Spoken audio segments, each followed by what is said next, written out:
بسم اللہ الرحمن الرحیم. شروع اللہ کا نام لے کر جو بڑا مہربان نہایت رحم والا ہے. الحاقة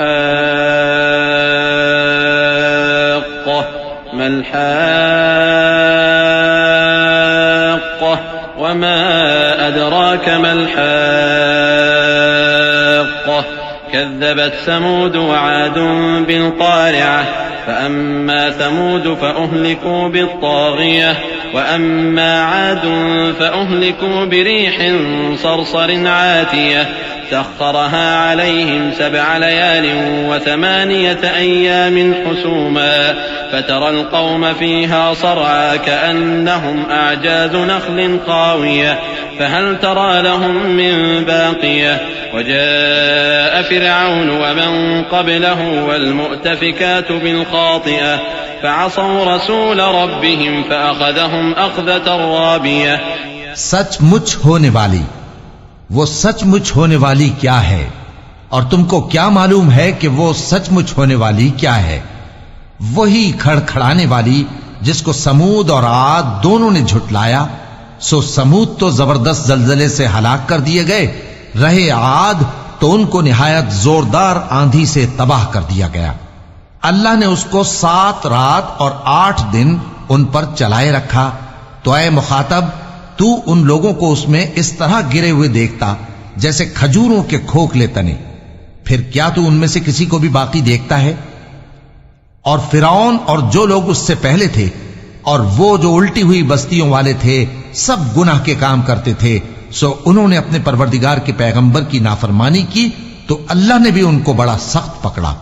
إنا لما طغى الماء حملناكم في الجارية لنجعلها لكم تذكرة وتعيها أذن واعية فإذا نفخ في الصور نفخة واحدة وحملت الأرض والجبال فدكتا دكة واحدة فيومئذ وقعت الواقعة وانشقت السماء فهي يومئذ واهية والملك على أرجائها ويحمل عرش ربك فوقهم يومئذ 8 يومئذ تعرضون لا تخفى منكم خافية.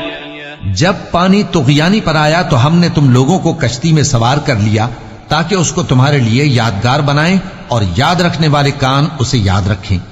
پھر جب سور میں ایک بار پھونک مار دی جائے گی اور زمین اور پہاڑ دونوں اٹھا لیے جائیں گے، پھر ایک بار ہی توڑ پھوڑ کر برابر کر دیے جائیں گے.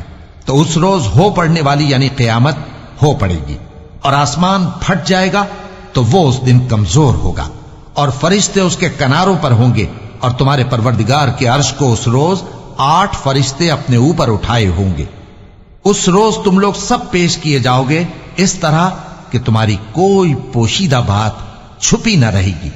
فأما من أوتي كتابه بيمينه فيقول هاؤم اقرءوا كتابيه إني ظننت أني ملاق حسابيه فهو في عيشة راضية في جنة عالية قطوفها دانية كلوا واشربوا هنيئا بما أسلفتم في الأيام الخالية. اب جس کا اعمال نامہ اس کے داہنے ہاتھ میں دیا جائے گا وہ دوسروں سے کہے گا کہ لیجئے میرا نامہ اعمال پڑھیے، مجھے یقین تھا کہ مجھ کو میرا حساب کتاب ضرور ملے گا. پس وہ شخص من مانے عیش میں ہوگا یعنی اونچے باغ میں جس کے میوے جھکے ہوئے ہوں گے.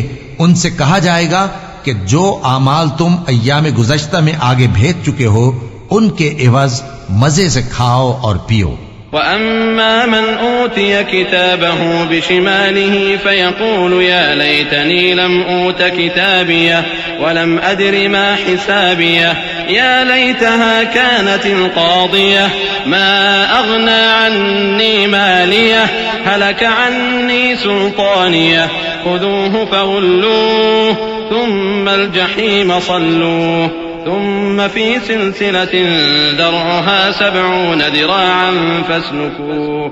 اور جس کا نامہ اعمال اس کے بائیں ہاتھ میں دیا جائے گا تو وہ کہے گا اے کاش مجھ کو میرا اعمال نامہ نہ دیا جاتا اور مجھے معلوم نہ ہوتا کہ میرا حساب کیا ہے۔ اے کاش موت میرا کام تمام کر چکی ہوتی، آج میرا مال میرے کچھ بھی کام نہ آیا، مجھ سے میرا اقتدار جاتا رہا۔ حکم ہوگا کہ اسے پکڑ لو، اب اسے طوق پہنا دو، پھر دوزخ کی آگ میں اسے جھونک دو، پھر زنجیر سے جس کی لمبائی 70 گز ہے جکڑ دو۔ إنه كان لا يؤمن بالله العظيم ولا يحض على طعام المسكين فليس له اليوم هاهنا حميم ولا طعام إلا من غسلين لا يأكله إلا الخاطئون فلا أقسم بما تبصرون وما لا تبصرون إنه لقول رسول كريم وما هو بقول شاعر قليلا ما تؤمنون ولا بقول كاهن قليلا ما تذكرون تنزيل من رب العالمين۔ یہ نہ تو اللہ عظمت والے پر ایمان لاتا تھا اور نہ فقیر کے کھانا کھلانے کی ترغیب دیتا تھا، سو آج اس کا بھی یہاں کوئی دوست نہیں اور نہ اس کے لیے کوئی کھانا ہے سوائے زخموں کے دھون کے، جس کو گناہگاروں کے سوا کوئی نہیں کھائے گا۔ سو میں ان چیزوں کی قسم کھاتا ہوں جو تم کو نظر آتی ہیں اور ان کی جو تمہیں نظر نہیں آتی، کہ یہ قرآن ایک معزز فرشتے کا پہنچایا ہوا کلام ہے اور یہ کسی شاعر کا کلام نہیں، مگر تم لوگ بہت ہی کم ایمان لاتے ہو، اور نہ کسی کاہن کا قول ہے لیکن تم لوگ بہت ہی کم غور و فکر کرتے ہو۔ یہ رب العالمین کا اتارا ہوا ہے۔ ولو تقول علينا بعض الأقاويل لأخذنا منه باليمين ثم لقطعنا منه الوتين فما منكم من أحد عنه حاجزين وإنه لتذكرة للمتقين وإنا لنعلم أن منكم مكذبين وإنه لحسرة على الكافرين وإنه لحق اليقين فسبح باسم ربك العظيم۔ اور اگر یہ پیغمبر ہماری نسبت کوئی بات جھوٹ بنا لاتے تو ہم ان کا داہنا ہاتھ پکڑ لیتے، پھر ان کی رگے گردن کاٹ ڈالتے، پھر تم میں سے کوئی ہمیں اس سے روکنے والا نہ ہوتا۔ اور یہ کتاب تو پرہیزگاروں کے لیے نصیحت ہے، اور ہم جانتے ہیں کہ تم میں سے بعض اس کو جھٹلانے والے ہیں، نیز یہ کافروں کے لیے موجب حسرت ہے، اور کچھ شک نہیں کہ یہ یقین کرنے کے لائق ہے۔ سو تم اپنے پروردگار عظیم کے نام کی تسبیح کرتے رہو۔